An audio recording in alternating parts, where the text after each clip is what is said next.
Hello दोस्तों, नमस्कार। आज की क्लास में हम आगे बढ़ते हैं। पिछली क्लास में हम डिस्कस कर चुके हैं वर्ड कैटेगरी के बारे में। मैंने कुछ चीज़ें जो बताई थी आपको, वो सब आपको रिवाइज करते हुए यहाँ पे आना है। जो भी क्लासेस आप देख रहे हो, पिछली क्लास को रिवाइज करके पढ़ोगे तो ज़्यादा कॉन्फिडेंस आपका आएगा। तो पिछली क्लास में तो हम वर्ड कैटेगरी को पहचानना सीखे थे, और आज हम थोड़ी सी और चर्चा को आगे बढ़ाते हुए सब्जेक्ट कैसे पहचाने ये हम डिस्कस करेंगे। ठीक है, दो चीज़ों के बीच में कन्फ्यूज़न होता है विद्यार्थी को, एक डूअर और एक सब्जेक्ट। दोनों चीज़ें अलग अलग हैं। कई बार दोनों चीज़ें सेम काम भी करती हैं, कई बार अलग अलग काम करती हैं। तो एक बार समझ लें कि एक्चुअल में है क्या। देखिए, डूअर जो होता है उसको तो हम बोलते हैं कर्ता, और कर्ता को थोड़ा सा मैं आगे अगर इलेबोरेट करूं तो ये बन जाएगा काम करने वाला। ठीक है, काम करने वाला। जबकि सब्जेक्ट है, इसको ग्रामर में नाम दिया गया है उद्देश्य। क्या नाम दिया गया है? उद्देश्य। इसका मतलब है जिसके विषय में कुछ कहा जाए। ठीक है, तो सब्जेक्ट तो वो हो जाएगा जिसके बारे में हम कुछ कहते हैं, व्हाट इज टॉक्ड अबाउट, जिसके बारे में बात की जाती है वो होता है सब्जेक्ट। काम करने वाला होता है वो होता है डूअर। मैं इससे भी आसान तरीका आपको बता दूंगा, फिलहाल एक बार आप दोनों में अंतर समझ लो। जैसे एक सेंटेंस है, he is playing cricket. He is playing cricket, ये एक सेंटेंस है। अब हम कल वाली चीज़ को रिकॉल करते हुए चलें। हालांकि हम रिवाइज तो कर ही लेंगे, क्योंकि हर सेशन में वो कैब रहेगी, और वो कैब जो हमने कल या पिछले सेशन में हमने रिवाइज देखा था, वही चीज़ें आपको यहाँ पर भी मिलेंगी। हर सेशन में वो कैब है। तो हम वर्ड कैटेगरी कैसे फाइंड आउट करते हैं वो समझ जाओगे। तो वर्ड कैटेगरी में ही क्या बताया था, प्रोनाउन है, फर्स्ट सिंगुलर है, थर्ड पर्सन है। इज है वो हेल्पिंग वर्ब है। हेल्पिंग वर्ब किसकी हेल्प करती है? हेल्पिंग वर्ब हेल्प करती है मैन वर्ब की, तो ये मैन वर्ब है। मैन वर्ब को हमने कहा था एक्शन वर्ब, जिसमें कोई काम हो। मैन वर्ब हम उस शब्द को कह रहे थे जिसकी तीनों फॉर्म बनती हो। प्ले, प्लेड, प्लेड बनेगा, तो ये मैन वर्ब है। और क्रिकेट चूंकि खेल का नाम है और नाम किसी का भी हो वो नाउन होता है, तो ये नाउन है। ठीक है, ये तो हमने सीखा था वर्ड कैटेगरी के अंतर्गत। अभी आपको समझना ये है कि ही जो है यहाँ पे, ये सब्जेक्ट है कि डूअर है। तो देखिए, यहाँ पे काम हो रहा है एक, यहाँ पे काम हो रहा है प्ले, खेलने का काम हो रहा है। वह क्रिकेट खेल रहा है। आप पूछोगे कि कौन खेल रहा है, तो आपका आंसर आएगा ही। तो ही जो यहाँ पे है, ये निश्चित रूप से एक डूअर तो है ही, क्योंकि ये काम कर रहा है, करता है। लेकिन साथ में ही ये सब्जेक्ट भी है, क्योंकि बात भी हम इसके बारे में ही कर रहे हैं। क्रिकेट खेल कौन रहा है, तो वह खेल रहा है। तो ये इज प्लेइंग क्रिकेट जो है वो किसके कारण आया है? ही के कारण। तो ये ही यहाँ पे उद्देश्य भी है, सब्जेक्ट भी है। समझ रहे हो? लेकिन कई बार क्या होता है कि दोनों चीज़ें एक साथ नहीं मिलती हैं आपको। जैसे एक सेंटेंस लिख दूं मैं, इट इज़ रेनिंग, और जब आप इसको ट्रांसलेट करोगे तो क्या बनेगा कि बारिश हो रही है। ठीक है ना? जब आप इसको ट्रांसलेट करोगे तो बनेगा बारिश हो रही है। तो यहाँ पे इट क्या काम कर रहा है वो आप बता सकते हो क्या इस सेंटेंस में? तो इस सेंटेंस में इट कोई काम नहीं कर रहा। इट यहाँ पे डूअर नहीं है, लेकिन इट एक सब्जेक्ट जरूर है। अब मैं इतनी आसानी से सब्जेक्ट निकाल पा रहा हूं, वही तरीका आपको भी जान लेना है कि सब्जेक्ट को निकालने का तरीका क्या है। और वो तरीका है जिसका कोई एक्सेप्शन नहीं है, कोई अपवाद नहीं है। ठीक है, तो फिलहाल तो आपने एक बात समझी है कि जो काम करेगा वो डूअर, और जिसके विषय में बात की जाती है वो सब्जेक्ट। और उससे भी आसान तरीका, चूंकि मैं यहाँ पे ये सिखाना चाहता हूँ कि सब्जेक्ट क्या है। काम करने वाला डूअर तो आप निकाल ही पाओगे, लेकिन सब्जेक्ट क्या है? तो सब्जेक्ट वो है जिसको देखकर हम क्रिया लगाते हैं। तो यहाँ पे लिख लीजिएगा, सब्जेक्ट वो होगा जिसको देखकर क्रिया लगाई जाए।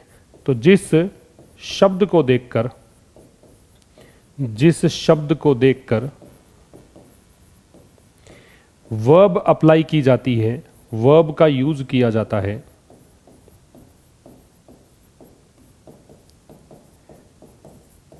वह सब्जेक्ट कहलाता है। ठीक है, जिसको देखकर वर्ब अप्लाई की जाती है वो सब्जेक्ट कहलाता है। तो a word according to which a verb is applied और verb is used is called a subject. ये अंग्रेजी माध्यम वालों के लिए अ वर्ड एक ऐसा शब्द अकॉर्डिंग टू विच जिसके अनुसार अ वर्ब इज यूज्ड एक वर्ब का प्रयोग किया जाता है या अ वर्ब इज अप्लाइड वर्ब को लागू किया जाता है इज कॉल्ड अ सब्जेक्ट वही क्या कहलाता है सब्जेक्ट। अब आ जाइए फिर से इन दोनों एग्जाम्पल में और देखते हैं कि आसान हुआ कि नहीं हुआ। अब आप ये पूछें कि ये जो इज क्रिया है वो किसको देखकर है, तो आप कहेंगे ही को देखकर है। मान लो यहाँ पे आई होता तो फिर इज नहीं होता, यहाँ पे एम होता, ठीक है। अगर यहाँ यू होता तो फिर आर होता, तो इसका मतलब क्रिया किसको देखकर चेंज हो रही है, सब्जेक्ट को देखकर। तो ये सब्जेक्ट हो गया, जिसके अकॉर्डिंग आप वर्ब अप्लाई करते हैं वही क्या है, सब्जेक्ट। यहाँ पे भी इट सब्जेक्ट मैंने कहा क्योंकि इज जो है ये क्रिया किसकी है, इट की। तो जिसके अकॉर्डिंग आप क्रिया लगा रहे हो वही क्या कहलाएगा, सब्जेक्ट। तो ये आसान एक तरीका है सब्जेक्ट निकालने का। मैं रिपीट कर दूं, ज़्यादा कुछ खास नहीं है, लेकिन कई बार कंफ्यूज हो जाते हैं आप कि ये काम तो कर नहीं रहा तो सब्जेक्ट कैसे है। तो सब्जेक्ट एक्चुअल में काम करने वाले को बोलते ही नहीं है, सब्जेक्ट बोलते हैं हम उस शब्द को जिसके अकॉर्डिंग वर्ब को अप्लाई किया जाता है। इसको आप नोट डाउन कर सकते हैं वीडियो पॉज करके। नेक्स्ट है कि कैसे ऑब्जेक्ट निकालें। चूंकि हमारा बेसिक चल रहा है तो एक बार मैं आपको इंग्लिश में वहां तक लेके जाऊं जो कि आवश्यकता है आपको सीखने की। How to identify an object, कैसे आप किसी सेंटेंस में ऑब्जेक्ट निकाल सकते हैं, ठीक है। कैसे आप किसी सेंटेंस में ऑब्जेक्ट निकाल सकते हैं। अब देखिए, ऑब्जेक्ट निकालने के लिए आपको एक चीज चाहिए कि मैन वर्ब। सबसे पहली शर्त जो है, यदि मैन वर्ब होगी सेंटेंस में, मैन वर्ब होने पर ही ऑब्जेक्ट हो सकता है। ये बात आपको ध्यान होनी चाहिए। अगर सेंटेंस में मैन वर्ब है तो ही ऑब्जेक्ट होगा, मैन वर्ब नहीं है तो ऑब्जेक्ट नहीं होगा। डिस्कस किया था पिछले सेशन में हमने, एक लिंकिंग वर्ब नाम लिया था। लिंकिंग वर्ब होने पर कभी ऑब्जेक्ट मिलता नहीं है, लिंकिंग वर्ब होने पर आपको मिलेगा कॉम्प्लीमेंट। और कॉम्प्लीमेंट तीन चीजें बताई थी मैंने आपको, नाउन, प्रोनाउन या एडजेक्टिव, याद रखेंगे। तो मैन वर्ब अगर है तभी आपका ऑब्जेक्ट होगा। तो सबसे जरूरी चीज क्या हो गई, मैन वर्ब। इसीलिए मैंने पिछले सेशन में डिस्कस किया था कि मैन वर्ब किसको बताओगे, मैन वर्ब उस शब्द को बताओगे जिसकी तीनों फॉर्म बनती है, जो काम को दर्शाता है, जो एक्शन वर्ब है, ठीक है। अब देखिए मैन वर्ब हो तो कैसे निकालोगे। जैसे एक सेंटेंस है, he gave me some money, ये एक सेंटेंस है। अब मैं इसको वैसे अगर बताऊंगा वर्ड कैटेगरी के हिसाब से तो अलग क्लासिफिकेशन होगा, और अगर सब्जेक्ट वर्ब ऑब्जेक्ट ये निकालेंगे तो अलग क्लासिफिकेशन है। फिलहाल के लिए वो वर्ड कैटेगरी भी रिवाइज कर दूं तो ये प्रोनाउन हो गया, थर्ड पर्सन सिंगुलर, ये क्रिया हो गई, मैन वर्ब हो गई, क्योंकि इसके तीनों फॉर्म बनती है, और तीनों फॉर्म क्या बनती है, गिव, गेव, गिवन, ठीक है। मी है वो हो गया इसका ऑब्जेक्ट। एक बार के लिए यहाँ पे प्रोनाउन ही बने क्योंकि वर्ड कैटेगरी हम देख रहे हैं, प्रोनाउन है। और आपको पता होना चाहिए फर्स्ट पर्सन है, आई है, आई का ही तो ऑब्जेक्ट होता है मी। जब पैसिव वॉइस आप करोगे तो सब्जेक्ट का ऑब्जेक्ट आपको बनाना पड़ेगा, ऑब्जेक्ट का सब्जेक्ट बनाना पड़ेगा। तो वहाँ पे ये चीज़ पता होनी चाहिए कि आई का ऑब्जेक्टिव केस होता है मी, और ये फर्स्ट पर्सन है। सम है वो डिटर्मिनर होता है। मैंने बताया था पिछले सेशन में भी कि सम, एनी, ये सब क्या कहलाते हैं, डिटर्मिनर। और डिटर्मिनर में ही हम आर्टिकल लेते हैं, और डिटर्मिनर के बाद अगर एक ही शब्द हो तो उसे क्या कहा जाता है, नाउन। और एक बात जरूर ध्यान रखेंगे, और अभी से ही समझ के चलना, कि मनी है वो अनकाउंटेबल नाउन होती है। मनी को आप गिन नहीं सकते हैं, क्योंकि ये छोटी छोटी बातें हैं लेकिन कंफ्यूजन बड़ा क्रिएट करती है, और कहीं ना कहीं जाने अनजाने में आप गलत करके आते हो प्रश्न। वो ध्यान रखेंगे, मनी अनकाउंटेबल है, हमेशा एक वचन क्रिया का इसके साथ प्रयोग होता है। तभी तो हमने बात करी है उस आधार पे जो चीज़ें हमने पिछले सेशन में सीखी थी। अब आप आइए सब्जेक्ट, वर्ब और ऑब्जेक्ट। तो ये वर्ब है, पता लग ही गया, ये तो वर्ब है, मैन वर्ब है। ये किसके अकॉर्डिंग है, ये वर्ब किसको देखकर लग रही है, किसकी क्रिया है, तो क्रिया है ही की। तो ही यहां पे है सब्जेक्ट। भाई किसने दिया, हु का आंसर है वो ही है। याद रखिएगा, हु का जो आंसर होता है वो क्या निकालता है, सब्जेक्ट। तो ही यहां पे सब्जेक्ट हो गया, ये इसकी क्रिया हो गई। अब आपको ऑब्जेक्ट निकालने की तरीका समझना है, तो आप मैन वर्ब, चूंकि आपको ये तो पता ही है कि मैन वर्ब ही इंपॉर्टेंट है इसमें, तो मैन वर्ब से दो प्रश्न आप पूछोगे। एक प्रश्न पूछेंगे व्हाट, और एक प्रश्न पूछेंगे whom। व्हाट का मतलब होता है क्या, और होम का मतलब होता है किसे। ये बातें इसलिए ज़रूरी हैं क्योंकि जब पैसिव वॉइस पढ़ोगे तो आपको प्रॉब्लम आएगी, इसमें ऑब्जेक्ट नहीं निकाल पाओगे। तो होम का मतलब किसे होता है, व्हाट का मतलब क्या होता है। इससे क्या होगा, इससे ये होगा कि जब आप व्हाट का जो आंसर होगा, व्हाट का जो भी आंसर होगा वो ऑब्जेक्ट होगा, और कैसा ऑब्जेक्ट होगा, डायरेक्ट ऑब्जेक्ट। व्हाट का जो आंसर होगा वो कैसा ऑब्जेक्ट होगा, डायरेक्ट ऑब्जेक्ट। और जो होम का आंसर होगा, जो आंसर किसका होगा, होम का, वो कौन सा ऑब्जेक्ट होगा, वो होगा इनडायरेक्ट ऑब्जेक्ट। तो ये बात आपको पता होनी चाहिए। और जनरली जो इनडायरेक्ट ऑब्जेक्ट होगा वो लिविंग होगा, सजीव होगा, और जो डायरेक्ट ऑब्जेक्ट होगा वो जनरली कैसा होगा, नॉन लिविंग, निर्जीव होगा। समझ में आ रही है बात। मीन्स आपने सबसे पहली चीज क्या निकाल ली यहां पे कि वर्ब से आप दो प्रश्न पूछेंगे, मैन वर्ब से। मैन वर्ब से दो प्रश्न कौन कौन से, व्हाट और होम से। व्हाट का जो आंसर है वो डायरेक्ट ऑब्जेक्ट होगा, और वो जनरली नॉन लिविंग होगा, वस्तु होगी। और अगर होम का जो आंसर निकालोगे वो इनडायरेक्ट ऑब्जेक्ट होगा, और वो लिविंग होगा, जनरली मतलब व्यक्ति होगा, या फिर कोई भी सजीव हो सकता है, एनिमल्स भी हो सकते हैं। आइए अब ऑब्जेक्ट निकालने पर, तो यहां तक की बात हो गई, ये सब्जेक्ट हो गया, ये वर्ब हो गई। अब आप मैन वर्ब से दो प्रश्न पूछेंगे। पहला प्रश्न क्या है, व्हाट। ये प्रश्न पूछने कैसे हैं ये भी ध्यान रखें। काफी सारे बच्चों को ये पता नहीं होता कि प्रश्न पूछें तो पूछे कैसे। यही तो पूछोगे, उसने मुझे दिया कुछ पैसे, उसने मुझे कुछ पैसे दिए, यही तो इसका ट्रांसलेशन है हिंदी में। तो जब व्हाट से पूछते हो तो इसको ऐसे प्रश्न पूछोगे, what did he give me, ये हो गया व्हाट का प्रश्न। और एक पूछोगे, whom did he give some money, ये दो प्रश्न हो गए कि उसने मुझे क्या दिया और उसने कुछ पैसे किसे दिए। तो जब आप ये पूछोगे इस सेंटेंस से, इस क्रिया से कि उसने मुझे क्या दिया, तो उसने मुझे दिया कुछ पैसे, तो यहां पे आंसर क्या आएगा, सम मनी। और यहां पे पूछोगे कि उसने कुछ पैसे किसको दिए, तो आपका आंसर आएगा मी को, मुझे। तो आप समझ जाओ कि यहां पर दो ऑब्जेक्ट थे, एक ऑब्जेक्ट था सम मनी और एक था मी। अब ये है कि ये डायरेक्ट है कि इनडायरेक्ट है। तो व्हाट का आंसर कौन सा है, सम मनी। तो सम मनी तो कौन सा ऑब्जेक्ट हो गया, डायरेक्ट ऑब्जेक्ट। और जैसा कि मैंने कहा था कि ये नॉन लिविंग होता है, वस्तु होती है, तो सम मनी, मनी वस्तु है, ठीक है। और किसको दिए पैसे, तो मी को, तो मी कौन सा ऑब्जेक्ट हो गया, इनडायरेक्ट ऑब्जेक्ट। समझ में आ रही है बात। तो इस तरीके से आप ऑब्जेक्ट निकाल पाओगे। इसको तो नोट करो, और एक एग्जांपल और ले लेते हैं जिससे आपको थोड़ा सा और क्लियर हो जाए कि डायरेक्ट ऑब्जेक्ट, इनडायरेक्ट ऑब्जेक्ट कैसे निकालते हैं। देखो एक सेंटेंस और देखते हैं। जैसे एक सेंटेंस हो, I told him a story. अब अगर सब्जेक्ट, वर्ब और ऑब्जेक्ट निकालना हो इसमें आपको, तो सब्जेक्ट तो क्या है, आई। कैसे, ऐसा नहीं है कि शुरुआत में आ गया इसलिए है। ये टोल्ड जो है इसका काम कौन कर रहा है, हु से पूछो कि किसने उसे कहानी सुनाई, तो आपका आंसर आएगा मैंने सुनाई कहानी। हु का जो आंसर होता है वो सब्जेक्ट होता है जनरली, और डूअर होता है वैसे तो, लेकिन क्रिया जिसके अकॉर्डिंग लगती है वो सब्जेक्ट मानो। तो क्रिया यहाँ पे आई की क्रिया है टोल्ड, तो यहाँ पे ये सब्जेक्ट है। टोल्ड है वो वर्ब है, और मैन वर्ब है। इसकी तीनों फॉर्म बनती है, टेल, टोल्ड, टोल्ड। मैं हर एक छोटी छोटी बात यहाँ पे मेंशन कर रहा हूँ ताकि आगे आपको दिक्कत ना आए। टेल, टोल्ड, टोल्ड, ऐसे करके तीनों फॉर्म बनती है, ठीक है। इससे पूछोगे व्हाट, तो what did I tell him, मैंने उसको क्या सुनाया, तो आपका आंसर आएगा अ स्टोरी।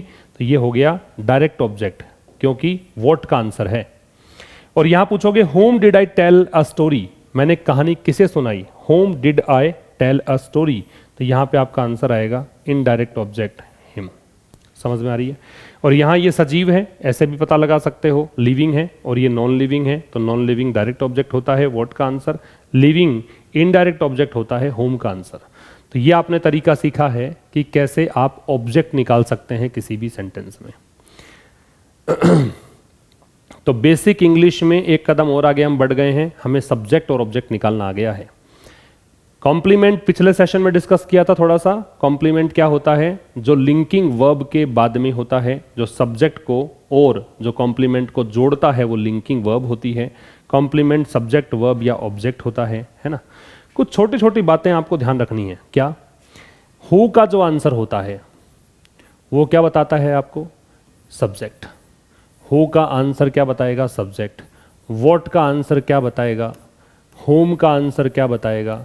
ये कुछ चीज़ें आपको पता होनी चाहिए, जो बार बार मैं रिपीट करूंगा, लेकिन आपको अभी से चीज़ें क्लियर हो जाएं वो ज़्यादा बेहतर है।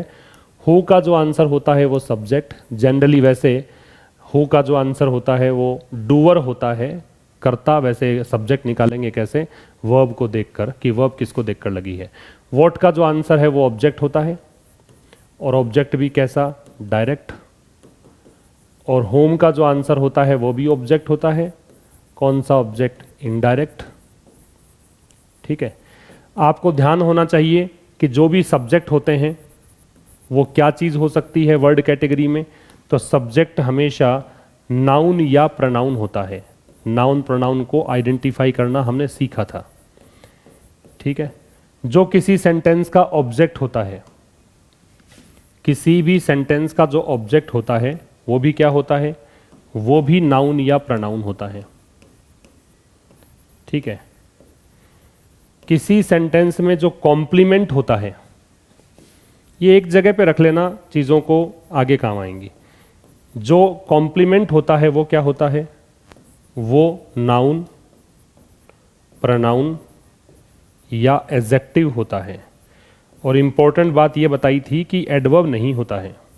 ये प्रश्न आता है, इसलिए मैंने वहाँ पे मेंशन किया था कि नाउन, प्रोनाउन या एडजेक्टिव हो सकता है किसी कॉम्प्लीमेंट की अगर बात करें, और कॉम्प्लीमेंट की स्पेलिंग में आई अगर आ जाता है तो वो शुभकामना हो जाता है, बताया था। और ये कॉम्प्लीमेंट है, इसका मतलब पूरक है। ठीक है। तो ये सब चीज़ें आपको पता होनी चाहिए। इसके अलावा भी पता होना चाहिए कि जो वेयर का आंसर है, बताया था कल ही, मीन्स पिछले सेशन में ही, हाउ का जो आंसर है या व्हेन का जो आंसर है या हाउ ऑफन का आंसर है, ये जो आंसर्स होते हैं वो क्या होते हैं? वो एडवर्ब होते हैं। इन सभी का जो आंसर आएगा वो क्या होता है? एडवर्ब। ठीक। एडवर्ब के बारे में डिस्कस किया था कि नाउन प्रोनाउन के अलावा किसी की भी विशेषता बताए वो सारे एडवर्ब होते हैं। नाउन प्रोनाउन की विशेषता बताने का काम कौन करता है? एडजेक्टिव करता है। इतना डिस्कशन हमारा हुआ था। तो ये तो एक बेसिक सी बात हमने कर ली कि कैसे सब्जेक्ट निकालें, कैसे ऑब्जेक्ट निकालें। अब मैं आपको थोड़ा सा, मैंने एक डिस्कस किया था पिछले सेशन में, V0 बेस फॉर्म में कह रहा था बार बार में, वो बेस फॉर्म क्या है वो समझ लो। तो मैं फिलहाल बता दूं कि क्रिया के 5 रूप होते हैं। ये बताया था मैंने कि वैसे हम 3 रूप लेके चल रहे हैं, जब जनरल व्यू लेते हैं वैसे 5 रूप होते हैं। तो वर्ब के, और ये वर्ब भी कौन सी है? Man verb. ये भी ध्यान रखें, मैन वर्ब की फॉर्म्स। इंग्लिश मीडियम वाले लिख देंगे the forms of man verb. कैसी होती हैं फॉर्म्स? एक बार समझाने के लिए बता रहा हूं, बाकी मैं आपको ये लिस्ट पूरी तैयार करवाऊंगा ताकि आपको कभी भी वर्ब की फॉर्म में दिक्कत ना आए। एक होता है V0, एक होता है V1 या V1 के साथ S या ES, एक वर्ब होती है V2, एक होती है V3, एक होता है V0 के साथ में ING। ऐसे करके 5 रूप होते हैं मैन वर्ब के। ठीक है। हम लोग जनरली समझते हैं V1, V2, V3 ही रूप होते हैं, ऐसा नहीं है। V0 क्या है? V0 बेस फॉर्म कहलाता है। अब इसके बारे में बताऊंगा कि बेस फॉर्म कैसे निकाली जाती है। ये जो है ये प्रेजेंट फॉर्म है। जो V1 होती है, V1 या S और ES होती है, इसको बोलते हैं प्रेजेंट फॉर्म। V2 जो है वो होती है पास्ट फॉर्म। V3 जो है इसे कहा जाता है पास्ट पार्टिसिपल। तो आगे चल के पार्टिसिपल जब हम पढ़ेंगे मान लो, तो उसमें आपको दिक्कत नहीं आएगी, या नाम जब भी मेंशन करूंगा पार्टिसिपल का वहां दिक्कत नहीं आएगी। और V0 प्लस ING का मतलब है प्रेजेंट पार्टिसिपल। ठीक है। तो आगे से जब भी नाम लूं प्रेजेंट पार्टिसिपल तो समझ जाना है कि V0 के साथ ING होना चाहिए, और जब भी पास्ट पार्टिसिपल का नाम लिया जाए तो समझ जाना है कि V3 होना चाहिए। ठीक है। अच्छा जी, अब थोड़ा समझो इसमें कि V0 क्या है। V0 क्रिया का वह फॉर्म है जिसके साथ में ING लग सकता है। बहुत सीधे सिंपल सी बात, जो किताबों से परे, बियॉन्ड बुक्स बात कर रहा हूं। ऐसी क्रिया जिसके साथ ING लगे। तो V0 के साथ ही ING लगता है। आपको अगर ऐसा लगता है कि V1 के साथ ING लगता है तो कई जगह पे यहाँ पे आप मात खा जाएंगे।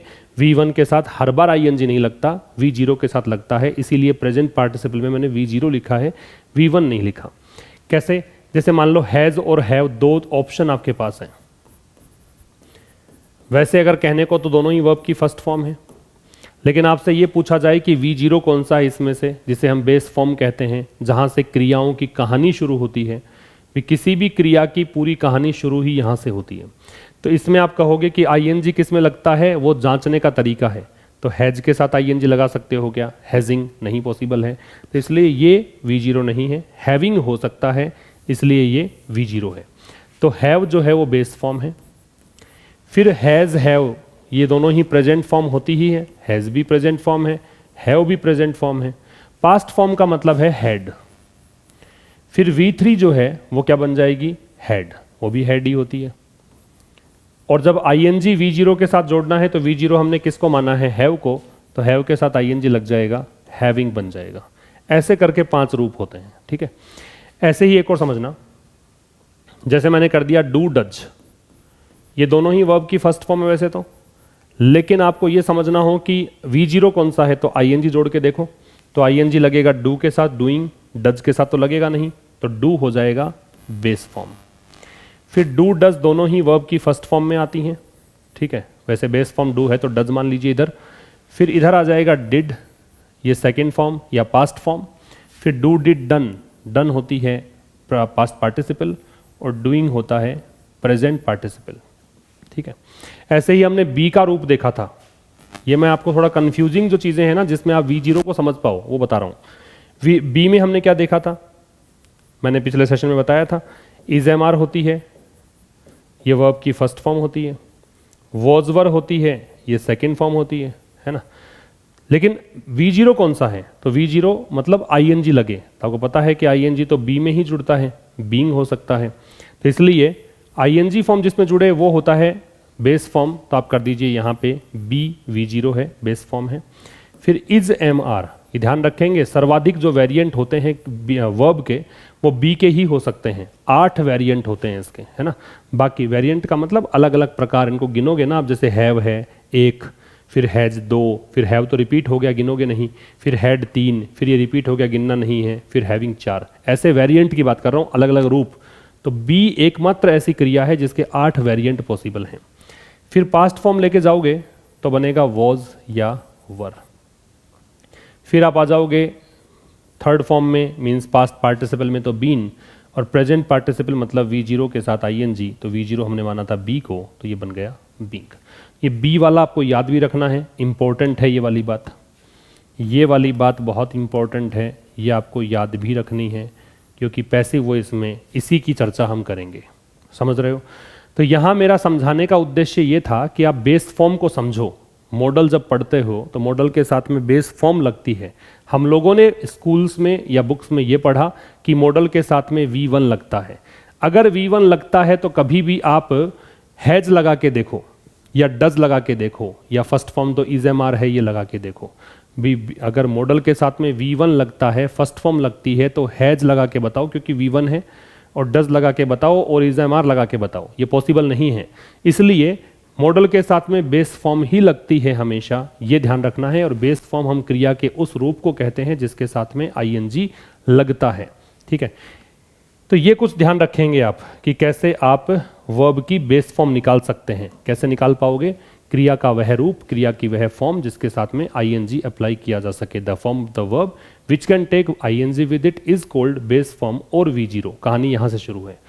प्रेजेंट पार्टिसिपल और पास्ट पार्टिसिपल, पार्टिसिपल क्या होता है वो अभी बाद में डिस्कस करेंगे। फिलहाल इतना समझिए कि पास्ट पार्टिसिपल थर्ड फॉर्म को बोलते हैं और प्रेजेंट पार्टिसिपल V0 के साथ ING को बोलते हैं, ठीक है। अब यहाँ एक बात और समझा दूं, उसके बाद मैं थोड़ा सा इस लिस्ट को आगे बढ़ाता हूं जो आपको बहुत हेल्प करेगी और कंफ्यूजिंग चीजें हैं उसको बात करेंगे। एक वर्ब में पढ़ा हो आपने रेगुलर वर्ब, कभी नाम सुना हो, किताब में पढ़ा हो। एक होती है इर्रेगुलर वर्ब। ये सब चीजें मैं शुरुआत में बताना चाह रहा हूं ताकि आपका बेस क्लियर हो जाए, उसके बाद टॉपिक पे आएंगे। रेगुलर वर्ब हम उस क्रिया को बोलते हैं जिसके सेकंड फॉर्म और थर्ड फॉर्म का एंड ईडी ईडी से हो, जैसे प्ले, ठीक है, वॉक, टॉक, ये रेगुलर वर्ब्स हैं। क्यों? क्योंकि इसकी जब सेकंड फॉर्म करोगे, V2 फॉर्म मतलब पास्ट फॉर्म करोगे तो प्लेड होगा, फिर P3 या पास्ट पार्टिसिपल करोगे तो प्लेड होगा, यहां पे वॉक्ड वॉक्ड होगा, यहां पे टॉक्ड टॉक्ड होगा। मींस जब सेकंड फॉर्म और थर्ड फॉर्म ये दोनों ही ईडी ईडी में एंड होती हो तो उसे हम नाम देते हैं रेगुलर वर्ब। ध्यान रखिएगा, आसान शब्दों में बता रहा हूं तरीका, कि आपको कोई ऐसी डेफिनेशन तो रटनी है नहीं, लेकिन कॉमन सेंस के लिए पता होना चाहिए कि रेगुलर वर्ब क्या है जब कभी नाम आ जाए बुक में। तो रेगुलर वर्ब का मतलब हो गया क्रिया का वह रूप जिसकी सेकंड फॉर्म और थर्ड फॉर्म ईडी ईडी से एंड होती हो, वो हो जाएगी रेगुलर वर्ब। और इर्रेगुलर वर्ब का मतलब है जिसकी सेकंड फॉर्म और थर्ड फॉर्म का एंड ईडी ईडी से नहीं हो, जैसे स्पीक, या फिर मैंने कर दिया टीच, या फिर मैंने कर दिया स्लीप। ये रेगुलर वर्ब नहीं है, ये इर्रेगुलर है। तो यहां क्या खास बात है? यहां खास बात यह है कि V2 और V3 का एंड जो है वो ईडी ईडी से नहीं होगा, यहां ईडी ईडी से एंड नहीं होगा, ये खास बात है, ठीक है। क्योंकि स्पीक की सेकंड फॉर्म करोगे, पास्ट फॉर्म करोगे तो स्पोक बनेगी, थर्ड फॉर्म करेंगे तो स्पोकन बनेगी। ऐसे ही टीच की सेकंड फॉर्म करोगे तो टॉट बनेगी, और थर्ड फॉर्म या पास्ट पार्टिसिपल करोगे तो भी टॉट बनेगी। स्लीप है तो सेकंड फॉर्म या पास्ट फॉर्म स्लेप्ट होगी, थर्ड फॉर्म स्लेप्ट होगी।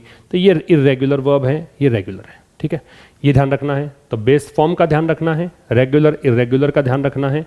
अब कई बार इर्रेगुलर वर्ब्स आपको कंफ्यूज करती हैं, और बहुत बार जब कभी भी हम अखबार पढ़ने बैठते हैं या कोई मैगजीन पढ़ने बैठते हैं और जब मैं आपको एक्सप्लेन करता हूं अखबार, तो वहाँ पे आपको बताता रहता हूं कि ये रेगुलर है, ये इर्रेगुलर है, तो ये पूरी कहानी यहाँ से आपको समझ में आ जाएगी, ठीक है। तो अब हम जो फॉर्म्स हैं V0, V1 ये सब, तो V0 और V0 प्लस ING को मैं नहीं ले रहा हूँ, एक बार बस आपको ध्यान रखना है कि ये 5 फॉर्म होते हैं। तो मैं सीधा सीधा प्रेजेंट फॉर्म ले रहा हूँ क्रिया की, दूसरा पास्ट फॉर्म ले रहा हूँ क्रिया की, और पास्ट पार्टिसिपल, ये 3 आपको पता होना चाहिए। मैं कैसे ग्रामर के नाम यहाँ पे ले रहा हूँ वो काम की बात है। आपको V1 present form, V2 past form और V3 पास्ट पार्टिसिपल, इनकी हम बात कर रहे हैं। कुछ ऐसी क्रियाएं मैं लिखवा रहा हूँ जो कंफ्यूज करती हैं, और उसके बाद में हम जितनी भी क्रियाएं होती हैं जो जो आपके काम की हैं, जो पूरे अंग्रेजी में काम आएगी, उन सब की चर्चा करेंगे। तो यहाँ सबसे पहले आप लिख लीजिए सिंग, और दूसरे नंबर पे लिख लीजिए सिंज, SINGE। ये जो वर्ड टॉपिक पे आएंगे तो रिपीट करने की जरूरत नहीं पड़ेगी, इस चीज़ को यहीं से हम क्लियर करते हुए जाएंगे। सिंग और सिंज। पढ़ने का तरीका, ये पढ़ रहा हूँ मैं सिंग, ग आ रहा है, ये है सिंज, जय आ रहा है। ये है फर्स्ट फॉर्म। सेकंड फॉर्म क्या होती है? पास्ट फॉर्म होती है सैंग, थर्ड फॉर्म होती है संग। ये जो सेकंड फॉर्म इसकी होती है वो होती है सिंज्ड, और थर्ड फॉर्म होती है सिंज्ड। तो सिंग सैंग संग होता है, सिंज सिंज्ड सिंज्ड होता है। और दोनों को मैंने साथ में ही बताया है क्योंकि यही चीज़ इंपॉर्टेंट है, ये याद रखेंगे आप कि दोनों में क्या डिफरेंस है। बस ई लेटर ही तो अलग है, लेकिन क्रियाओं के रूप बदल जाएंगे। इसका मतलब होता है गाना, गाना गाने को बोलते हैं, और ये होता है धीमी आंच पर पकाना, धीमी आंच पर पकाना। गाना गाकर पकाना इसका मीनिंग नहीं है, धीमी आंच पर पकाना इसका मतलब है, ध्यान रखेंगे। फिर इससे अगला लिखिए, एक होता है फॉल, एक होता है फेल। इसको भी ग्रुप में याद रखेंगे। फॉल का मतलब होता है गिरना, और फेल जो होता है इसका मतलब होगा गिराना। फॉल का मतलब होता है गिरना, और फेल का मतलब क्या होता है? गिराना। फॉल की सेकेंड फॉर्म करोगे बनेगी फेल, थर्ड फॉर्म करोगे तो बनेगी फॉलन। फेल की सेकेंड फॉर्म करोगे बनेगी फेलेड, और थर्ड फॉर्म बनेगी फेलेड। फॉल फेल फॉलन और फेल फेलेड फेलेड। काम की बात क्या है? काम की बात यह है कि ये जो फॉल है ये है इंट्रांजिटिव और ये जो है ये है ट्रांजिटिव। जहां मैं बोलता हूं ट्रांजिटिव, इसका मतलब हिंदी में होता है सहकर्मक। कहीं पर नोट कर लेना, जो ये ट्रांजिटिव वर्ड होता है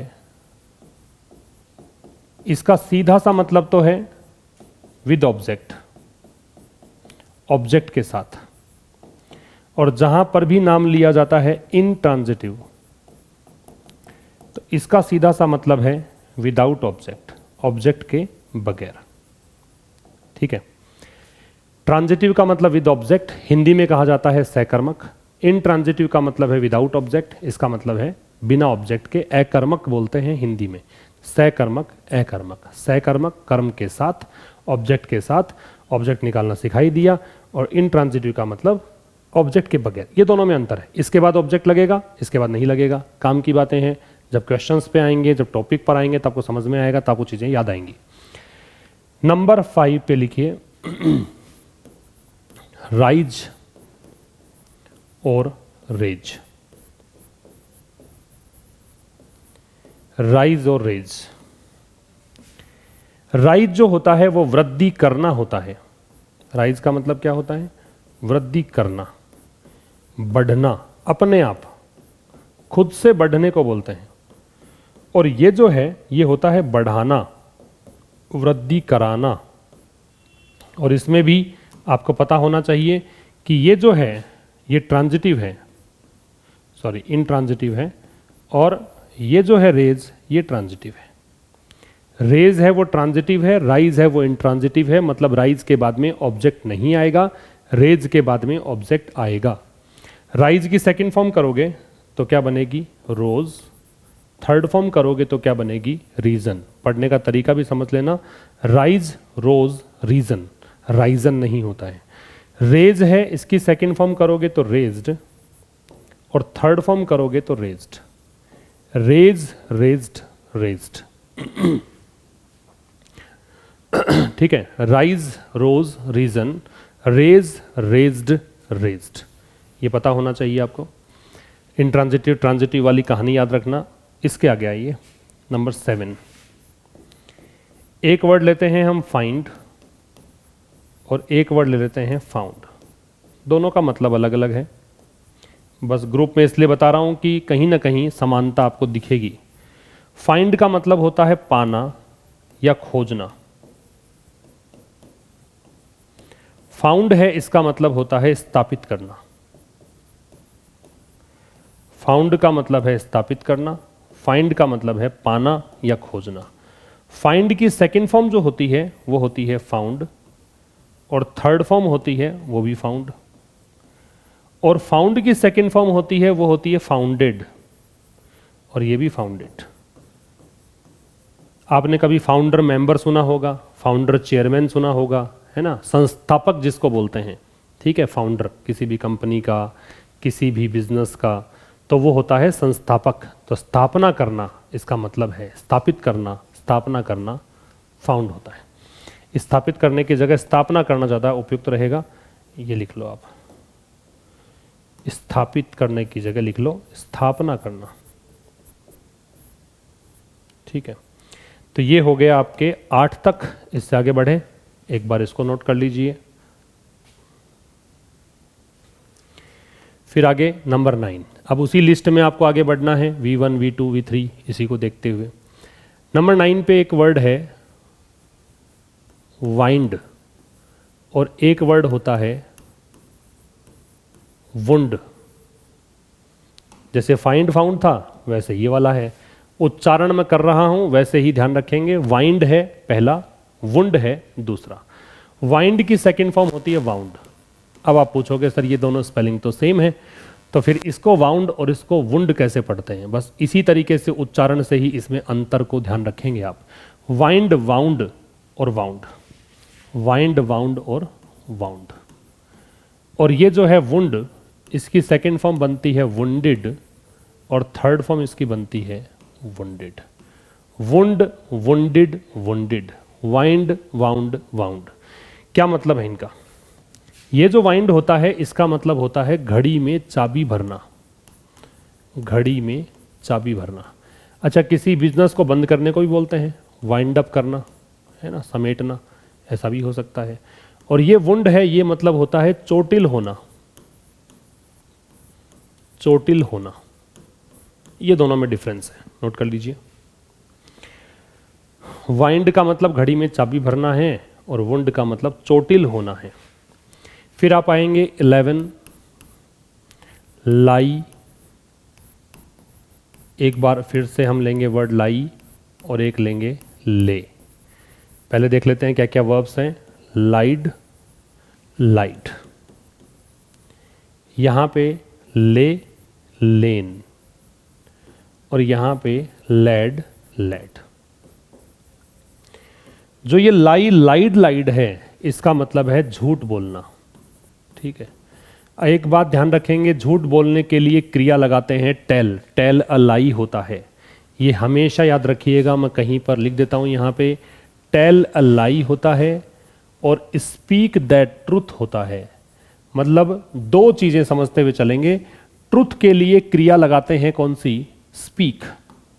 ट्रुथ के लिए कौन सी क्रिया लगाते हैं? स्पीक। और ट्रुथ से पहले लगाते हैं द। और लाई के लिए कौन सी क्रिया लगाते हैं? टेल। और लाई के पहले लगाते हैं ए। ये आपको रट लेना है, ये फ्रेजेस ऐसे ही होती हैं।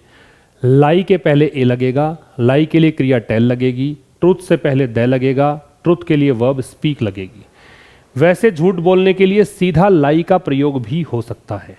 टेल लाई की जगह सीधा उसने झूठ बोला, ही लाइड, सीधा भी कह सकते हो आप, कोई खास बात नहीं है, ठीक है।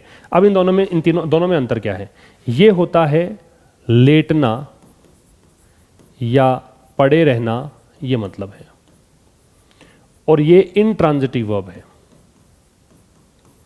और ये होता है रखना, लेटाना, रखना कह सकते हो, या फिर इसे कहोगे लेटाना। और ये कौन सी वर्ब है? ट्रांजिटिव है, नोट कर लीजिए, इंपॉर्टेंट है, प्रश्न आता है परीक्षा में। फिर है हैंग, और एक बार फिर से हम ले लें एक और क्रिया हैंग, दोनों सेम ही है वैसे तो देखने में। एक की वर्ब बनती है वो हंग, हंग ऐसे बनेगी, पास्ट फॉर्म और पास्ट पार्टिसिपल, और यहां बनेगा हैंग्ड और हैंग्ड। हैंग, हैंग्ड, हैंग्ड होता है, हैंग हंग, हंग होता है। पहला जो है वो होता है लटकना या लटकाना। ये जो है हैंग्ड, ये है फांसी पर लटकाना, फांसी पर चढ़ाना, फांसी पर लटकाना या फांसी पर चढ़ाना, नोट कर लीजिए। जो हैंग, हैंग्ड, हैंग्ड है, जहां पे ईडी ईडी लगा हुआ है, कुछ याद आ रहा है? रेगुलर वर्ब है ये। जिन क्रियाओं की V2 V3 फॉर्म मतलब पास्ट फॉर्म और पास्ट पार्टिसिपल फॉर्म में ईडी ईडी आता है, वो कहलाती है रेगुलर वर्ब।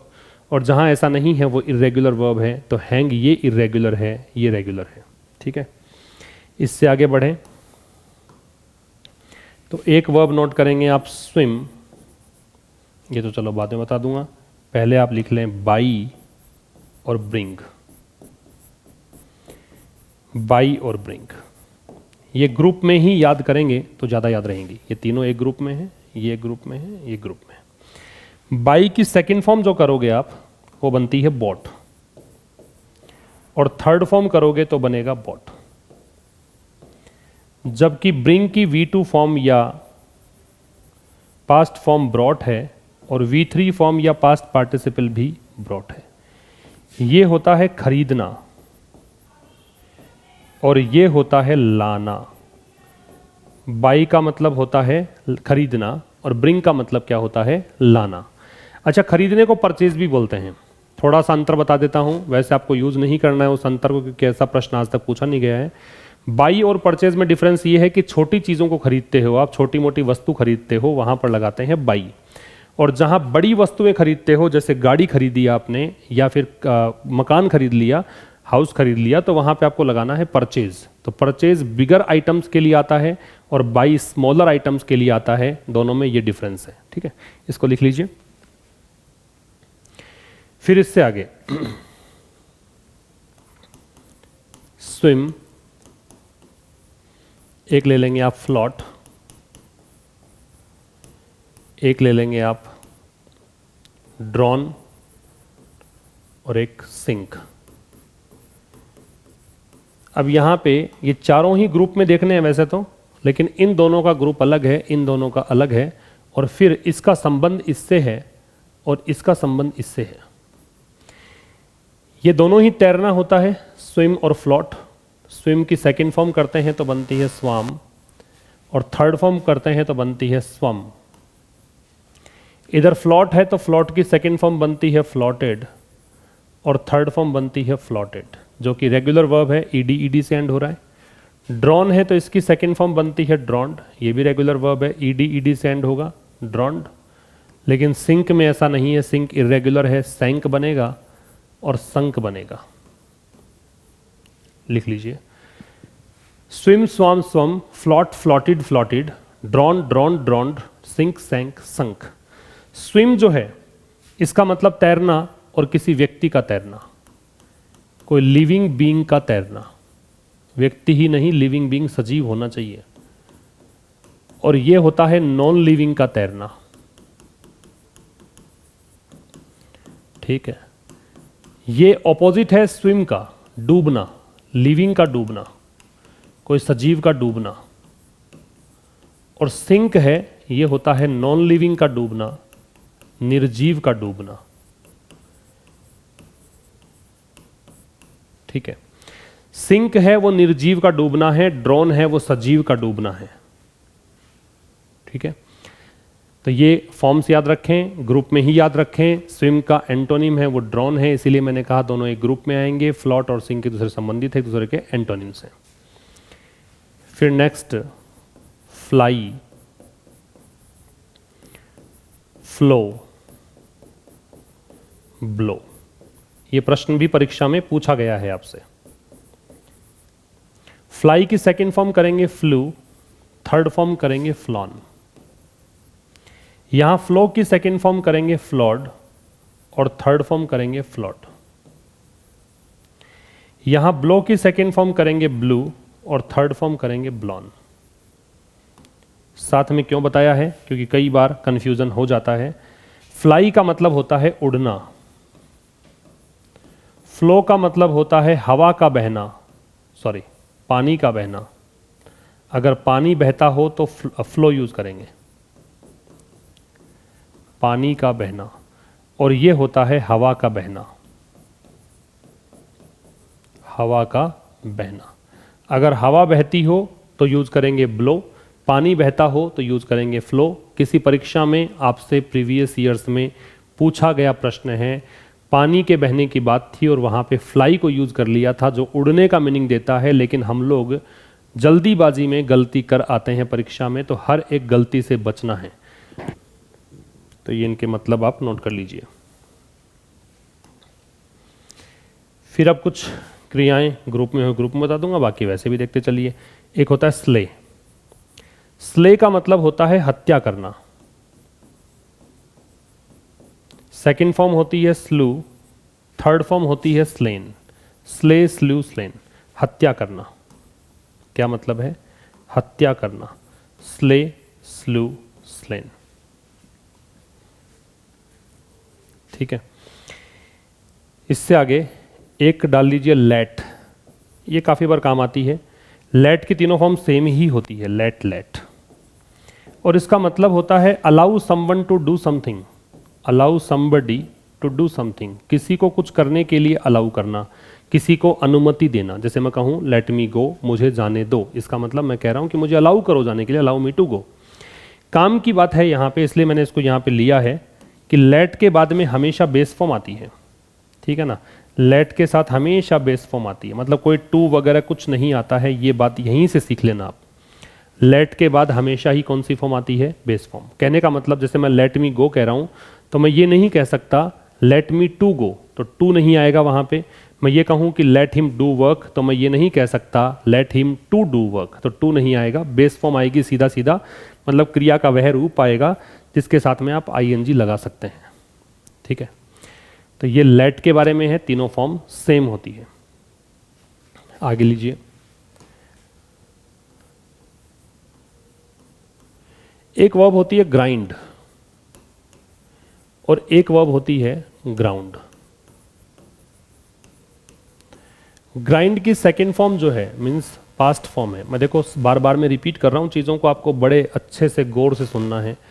पास्ट फॉर्म को ही V2 बोलते हैं, पास्ट पार्टिसिपल को V3 बोलते हैं। तो ग्राइंड ग्राउंड ग्राउंड होता है और ग्राउंड की second form means past form grounded करोगे और पास्ट पार्टिसिपल करोगे ग्राउंडेड। Ground grounded grounded. ये जो पहले वाला है ना, इसका मतलब होता है पीसना और इसका मतलब होता है हवा में उड़ने से रोकना, हवा में जाने से रोकना, हवा में जाने से रोकना। ये होता है ग्राउंडेड। कभी आपने क्रिकेट की कमेंट्री में सुना हो कि किसी बैट्समैन ने grounded the shot, he grounded the shot, मतलब उसने जमीन पर दे मारा शॉट को, कैच करने वाली बॉल नहीं है वो मैदान पे ही रह गई, हवा में नहीं गई। ये मतलब होता है इसका ग्राउंड का। और ये दोनों साथ में ही आपको याद रखने हैं।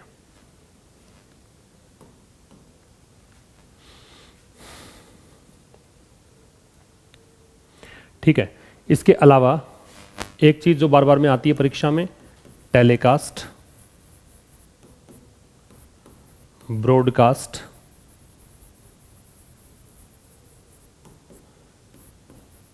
या फोरकास्ट, एक कास्ट।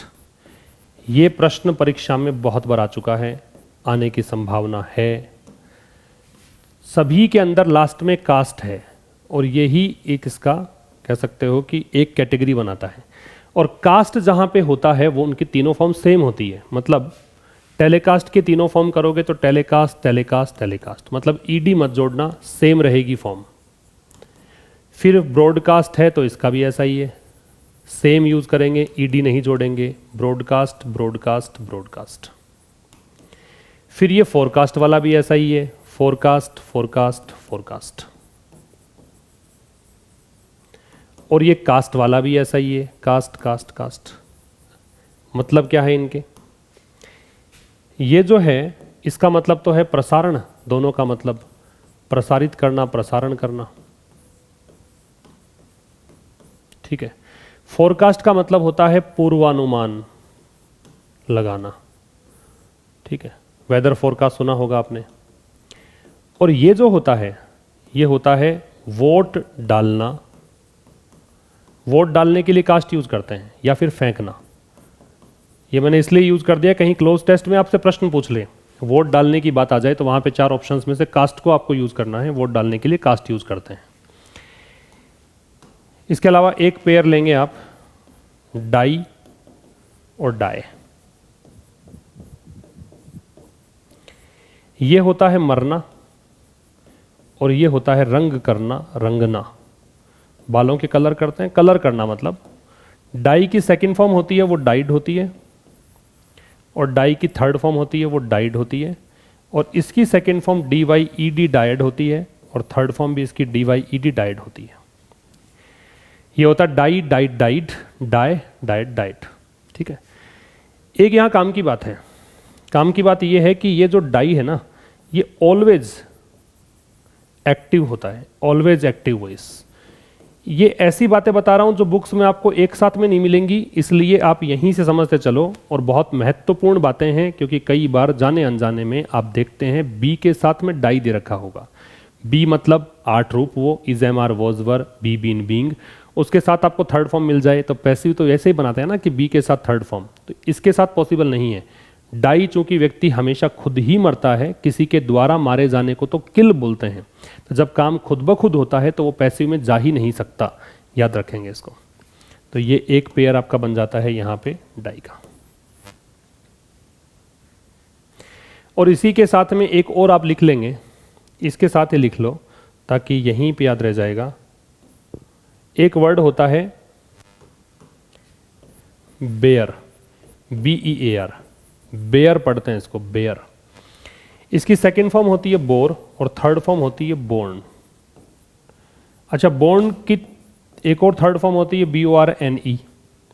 ये जो बोर्न है ये तो जन्म देना होता है, जन्म लेना होता है। ठीक है, जन्म लेना। जबकि ये ई जो लगा हुआ है वो होता है सहन करना।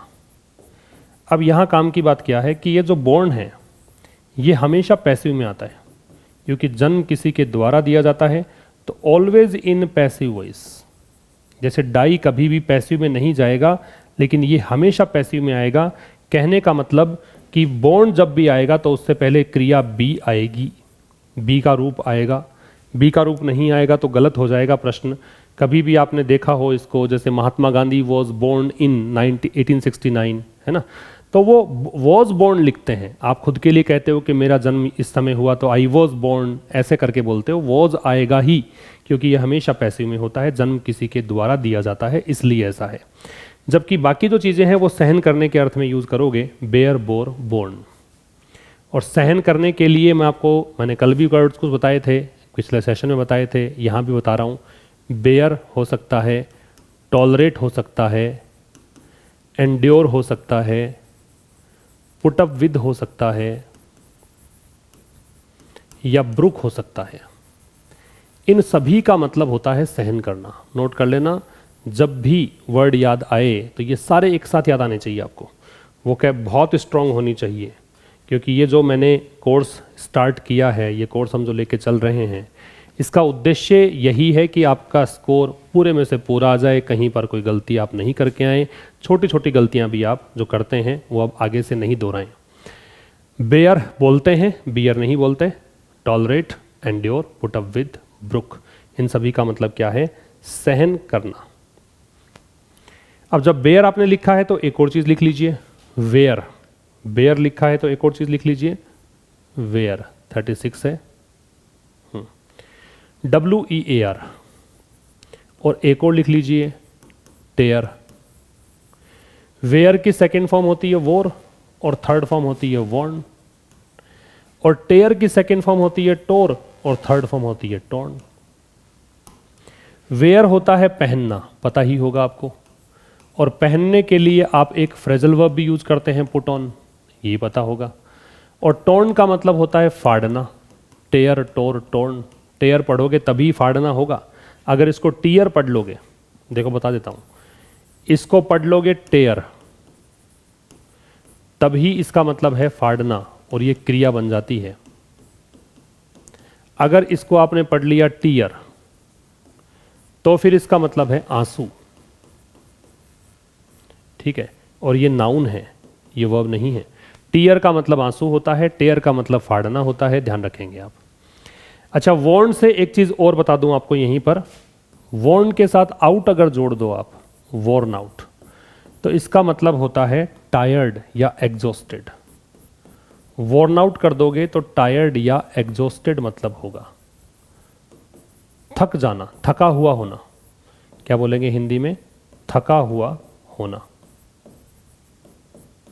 ये मतलब है इसका, वॉर्न आउट का। काफी बार आ जाता है एग्जाम में, वॉर्न आउट का थका हुआ, राइट। अच्छा, एग्जॉस्टेड जो है ना वो एकदम एक्सट्रीम है, इससे ज़्यादा व्यक्ति थक ही नहीं सकता। अगर कोई व्यक्ति आप ये कहें कि मैं बहुत थक चुका हूँ, थक के चूर हो चुका हूँ, तो उसको बोलेंगे आई एम एग्जॉस्टेड, और इससे ऊपर कुछ डिग्री होती नहीं है थकान की, ये लास्ट हो जाएगा एग्जॉस्टेड। तो ये जो लिस्ट है, अब मेरी बात ध्यान से सुनना, आपको 3, 4, 5 पेज जितने भी आप छोड़ पाएँ वो पेजेस छोड़ने हैं। और आगे जब हम बढ़ेंगे, जो इम्पोर्टेंट थी और जो कन्फ्यूजिंग थी वो मैंने लिखवाई हैं। बाकी जैसे जैसे हम आगे बढ़ेंगे, कहीं पर किसी क्वेश्चन में हो सकता है कुछ आ जाए, हो सकता है मैं एग्जांपल दे रहा हूँ वहाँ पे कुछ आ जाए, तो वहाँ पे कोई वर्ब की फॉर्म्स मैं लिखवा दूंगा। तो वो वर्ब की फॉर्म्स जो डेडिकेट कर रहे हो आप, पेज 3, 4 पेज, उन्हीं पर लिखनी है आपको, ताकि एक जगह पर ये लिस्ट आपकी तैयार हो जाए। मैं रिपीट कर दूं, ये जो मैंने लिखवाई हैं 37 तक आए हैं हम, ये तो मैंने कन्फ्यूजिंग वर्ड्स के पेयर लिखवाए हैं, जो इरेगुलर वर्ब्स हैं वो लिखवाई हैं, जो आपको कंफ्यूज कर सकती हैं वो बातें करी हैं। लेकिन बहुत सारी ऐसी चीज़ें भी होंगी जो सामान्य होंगी लेकिन आपको नहीं पता होंगी, हो सकता है आपने कभी ध्यान नहीं दिया हो उन पर, और आप कहीं उनको एक जगह पे नहीं प्राप्त कर पा रहे हों, तो इसके लिए आप 3, 4 पेज छोड़ देंगे। और उसके बाद में जब जैसे आगे बढ़ते हैं सिलेबस में, हम जहाँ जहाँ पे लिखवाता हूँ मैं वर्ब्स को, वहाँ वहाँ पे नोट डाउन करते चलना।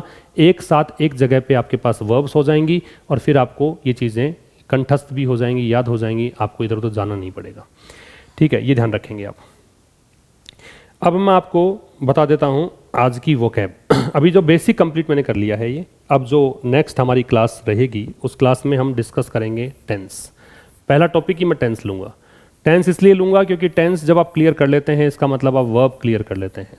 तो वर्ब की जितनी भी बातें होंगी टेंस के माध्यम से या वर्ब के टॉपिक के माध्यम से या कंडीशनल सेंटेंस के माध्यम से या पैसिव वॉइस के माध्यम से या नरेशन के माध्यम से, तो ये सब चीज़ें हम एक साथ लेके चलेंगे। टेंस पढ़ेंगे, वर्ब पढ़ेंगे, कंडीशनल पढ़ेंगे, पैसिव वॉइस पढ़ेंगे, नरेशन पढ़ेंगे। टॉपिक अलग अलग होंगे, लेकिन एक बार मैं वर्ब वाला जो चैप्टर है ना ये कंप्लीट कर देता हूँ ताकि आगे आपको कन्फ्यूजन ना हो। और एग्जामिनर अधिकतर जो क्वेश्चंस ग्रामर के पूछता है वो इन्हीं टॉपिक से पूछता है। तो अब आप आ जाइए वोकैबलरी पर। आज की वोकैब देखो, वही तरीका, आपको वर्ड कैटेगरी खुद से पहचाननी है और ये आपकी एक रिवीजन एक्सरसाइज भी है। She complained of depression, headache and malaise. यहाँ पे जो वर्ड आपको सीखना है वो है मलेज। दूसरा है too much sunlight can take a toll, तो टेक अ टॉल ये देखना है। अ डॉन्टिंग टास्क, यहाँ पे डॉन्टिंग वर्ड से मतलब देखना है क्या है। फिर when Mala puts the tray on the table that is your Q, Q के बारे में देखना है। और यहाँ पे आपको देखना है नॉन पार्टीजन। तो ये जो मैंने इनबॉक्स किए हैं वर्ड्स, इनकी word category you yourself will have to find out, जैसा मैंने बताया था उस तरीके से। तो यहाँ पे देखिए,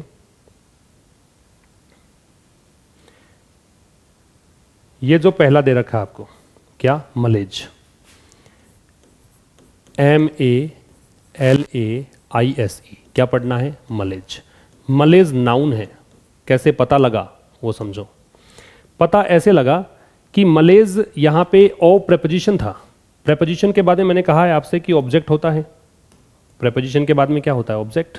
तो ये इसका ऑब्जेक्ट है, और चूंकि कॉमा लगा रखा है इसका मतलब ये भी ऑब्जेक्ट है, और यहाँ भी एंड है मतलब एक सीरीज बन रही है, तो ये भी ऑब्जेक्ट है इसका। ऑब्जेक्ट होता क्या है, नाउन या प्रोनाउन। प्रोनाउन ये नहीं है इसलिए ये नाउन है, तो मलेज नाउन है। मलेज का मतलब क्या है वो समझो। मलेज का मतलब है अनईज, या फिर कहेंगे इसे एंजाइटी, या फिर इसे कहेंगे इलनेस। तो आप इसे बेचैनी कह दो, बीमारी कह दो। बेचैनी या बीमारी या चिंता, ये इसका हिंदी मतलब हो जाएगा। तो ये होता है मलेज। तो नाउन इसकी वर्ड कैटेगरी है, बेचैनी या बीमारी इसका हिंदी में मतलब है। अब जब ये समझ लिया है तो इसका मतलब ये है कि उसने शिकायत करी। किस बारे में शिकायत की, डिप्रेशन के बारे में। भी उसकी शिकायत किसको लेकर थी कि वो तनावग्रसित है, उसको सरदर्द है, उसको बेचैनी है, उसको बीमारी है, चिंता की शिकार है। ठीक है। Too much sunlight can take a toll. Take a toll एक फ्रेज है। क्यों है, क्योंकि देखो 3 शब्द हैं, 1 2 3। जब 3 वर्ड्स हैं मतलब वर्ड्स का ग्रुप जो होता है, शब्दों का जो समूह होता है वो कहलाता है क्या, वर्ब्स के ग्रुप को क्या बोलते हैं, फ्रेज। तो टेक इट्स टॉल एक्चुअल में ये होती है फ्रेज। जब आप डिक्शनरी में देखोगे तो आपको ये वाला मिलेगा, टेक इट्स टॉल। इसका मतलब होता है to have adverse impact, to have adverse effect. Adverse का मतलब विपरीत हो गया, इफेक्ट, इफेक्ट का मतलब प्रभाव हो गया। तो इसका मतलब है विपरीत असर डालना, बुरा प्रभाव डालना। एडवर्स नेगेटिव टोन का वर्ड है, विपरीत असर डालना, ये मतलब है दूसरे का। ठीक है। अब ये क्या कहना चाह रहा है, यहाँ पे देखोगे तो कह रहा है कि टू मच सनलाइट, बहुत ज़्यादा सूरज की जो रोशनी है वो आपकी स्किन पर बुरा प्रभाव डाल सकती है। बहुत ज़्यादा सूरज की रोशनी से आपकी स्किन पर बुरा प्रभाव पड़ सकता है। तीसरा है डॉन्टिंग टास्क। डॉन्टिंग यहाँ पे एडजेक्टिव है। अब आपको भी एक बार सोच लेना है कि मैंने कैसे इसको एडजेक्टिव कह दिया है। डॉन्टिंग है वो एक एडजेक्टिव है। अब कुछ तो आप में से यूँ सोच रहे होंगे कि आईएनजी लग के तो क्रिया आती है, बिल्कुल आप भी ठीक है, लेकिन आईएनजी लगकर एडजेक्टिव भी आता है, आईएनजी लगकर नाउन भी आती है। फिलहाल जो प्रीवियस सेशन में हमने डिस्कस किया था उसको याद रखें कि डिटर्मिनर के बाद शब्द कितने हैं, 2 वर्ड्स आर देयर। 2 शब्द अगर हैं तो दूसरा शब्द होता है वो नाउन होता है, और इससे पहले जो नाउन का मॉडिफायर होगा, नाउन का विशेषता बताने वाला शब्द होगा। नाउन की विशेषता कौन बताएगा, एडजेक्टिव बताएगा, इसलिए डॉन्टिंग यहाँ पे एडजेक्टिव है। इसका मतलब होता है इंटीमिडेटिंग, इंटीमिडेटिंग, या फिर फ्राइटनिंग कह दो, फ्राइटनिंग, FRIGHTENING। इसका मतलब डराने वाला, ठीक है, भयभीत करने वाला। डॉन्टिंग एडजेक्टिव है और सेंटेंस छोटा सा था। अ डॉन्टिंग टास्क, इसका मतलब एक ऐसा कार्य जो डराने वाला है, जो भयावह है, भयानक है। अगला कह रहा है कि when Mala puts the tray on the table that is your Q, ये नाउन है। नेक्स्ट क्या है? क्यू, और क्यू क्या है? नाउन। ये मुझे पता लग रहा है तो आपको पता लगना चाहिए, बहुत सीधी सी बात है। योर यहाँ पजेसिव एडजेक्टिव है, पजेसिव एडजेक्टिव के बाद में आने वाला शब्द होता है वो नाउन होता है। पजेसिव एडजेक्टिव बताए थे मैंने आपको, my, our, your, his, her, its, their, ये सब पजेसिव होते हैं। तो पजेसिव के बाद में नाउन मिलेगा। क्यू का मतलब क्या है? क्यू का मतलब है साइन या सिग्नल, संकेत को बोलते हैं, साइन या सिग्नल, संकेत। क्लू, आप सोचोगे क्लू है ये, CLUE, वो भी यही होता है, सुराग, और ये क्यू है, CUE, स्पेलिंग सही है। When Mala puts the tray on the table, जब माला यहाँ टेबल पर ट्रे रखती है तो वो एक संकेत होता है तुम्हारे लिए कि तुम्हें स्टेज पर आना है, ठीक है। जब माला ट्रे टेबल पर रखती है तो ये उसकी तरफ से क्यू है, उसकी तरफ से सिग्नल है, संकेत है कि आपको स्टेज पर जाना है। Senior civil servants are non partisan, ये एडजेक्टिव है, non partisan. Number 5, non partisan. Non partisan का वर्ड कैटेगरी क्या बना? एडजेक्टिव। क्यों है एडजेक्टिव, पहले उस पर आ जाते हैं। तो देखो, आप देख रहे हो कि आर दे रखा है, ये लिंकिंग वर्ब है, मैन वर्ब तो इसमें है नहीं, इस पूरे सेंटेंस में मैन वर्ब तो है नहीं, आर हेल्पिंग वर्ब हो नहीं सकती। ये हेल्पिंग वर्ब होती अगर तो इसके बाद में मैन वर्ब होती, तो इसका मतलब ये लिंकिंग वर्ब है। और लिंकिंग वर्ब अगर है तो मैंने कहा था कॉम्प्लीमेंट आएगा, और कॉम्प्लीमेंट है तो मैंने कहा था नाउन, प्रोनाउन या एडजेक्टिव आएगा। प्रोनाउन तो ये है नहीं, मान लो फिलहाल, प्रोनाउन पढ़ाऊंगा तो बता दूंगा। नाउन ये क्यों नहीं है? क्योंकि अगर नाउन होता तो डिटर्मिनर आता, कोई ना कोई आर्टिकल आता, कोई ना कोई डिटर्मिनर आता, ठीक है, ऐसा कुछ नहीं है, तो एडजेक्टिव मानो। और नॉन पार्टीजन होता क्या है? नॉन पार्टीजन का मतलब होता है इम्पार्शियल, या फिर आप कहेंगे अनबायस्ड, ये इसके मतलब है। और इसका मतलब होता है निष्पक्ष, जो पक्षपात नहीं करता है, जो पक्षपाती नहीं है, वो नॉन पार्टीजन है। क्या कहना चाह रहा है? जो वरिष्ठ सिविल सर्वेंट्स हैं वो निष्पक्ष हैं, वो नॉन पार्टीजन हैं, वो भेदभाव नहीं करते हैं। तो ये था दोस्तों आज के इस सेशन में। अब डे 3 में मुलाकात होगी एक नए टॉपिक के साथ, टेंस हम डिस्कस करेंगे। तब तक ये दोनों सेशंस का रिवीजन करके आप रखें ताकि आपका कॉन्फिडेंस बना रहे। Thanks a lot for watching till the end.